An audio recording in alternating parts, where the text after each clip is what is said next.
নমস্কার বন্ধুরা, মৌসুমীর ঘরোয়া হেসেলে আপনাদের স্বাগত।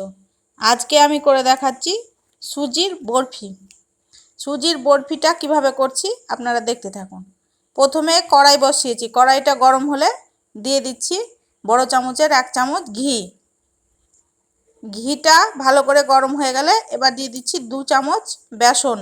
বেসন এবং ঘিটাকে ভালো করে মিশিয়ে নিচ্ছি। বেসন এবং ঘিটা ভালো করে মেশানো হয়ে গেছে। এরপরে দিয়ে দিচ্ছি 1.5 কাপ মতো সুজি। সুজিটা দিয়ে ভালো করে নাড়াচাড়া করে নিচ্ছি। ঘি, বেসন, সুজি ভালো করে একসঙ্গে মিশিয়ে নিচ্ছি।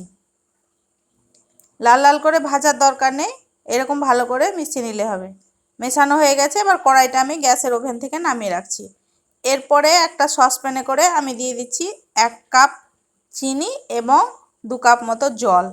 একটা সেরা বানিয়ে নিচ্ছি। সেরাটা হয়ে গেছে, সেরাটাকে নামিয়ে রেখেছি এবং কড়াইটাকে আবারও গ্যাসের ওপর চাপিয়ে দিচ্ছি। তারপর দিয়ে দিচ্ছি 2 চামচ গুঁড়ো দুধ। গুঁড়ো দুধটা দিয়ে দেওয়ার পরে ভালো করে মিশিয়ে নিচ্ছি। তারপরে যে সেরাটা তৈরি করে রেখেছিলাম সেটাকে এর মধ্যে দিয়ে দিচ্ছি। সেরাটা দিয়ে দেওয়ার পর ভালো করে সুজি, সেরা সব একসঙ্গে মিশিয়ে নিচ্ছি এবং শক্ত একটা ডো তৈরি করে নিতে হবে। যতক্ষণ না শক্ত হচ্ছে এভাবে নাড়তে থাকতে হবে। তারপরে দিয়ে দিচ্ছি 1/2 চামচ মতো ঘি।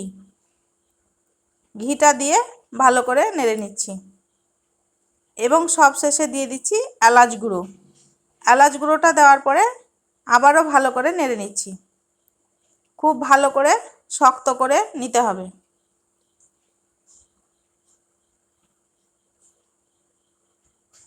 এভাবে কড়াই থেকে ছেড়ে আসছে, এই পর্যায়ে নামিয়ে নিতে হবে। আমি একটা প্লেটে ঢেলে রাখবো বলে প্লেটটাকে সাদা তেল দিয়ে বুলিয়ে নিচ্ছি। তারপর প্লেটে ঢেলে নিয়েছি। ঢেলে নেওয়ার পর গরম আছে বলে হাতটা জলের মধ্যে ডুবিয়ে এইভাবে চেপে চেপে দিচ্ছি, চারিদিকটা সমান করে দিচ্ছি। তারপরে দিয়ে দিচ্ছি ওপর থেকে বাদাম কুচি এবং কিশমিশ কুচি।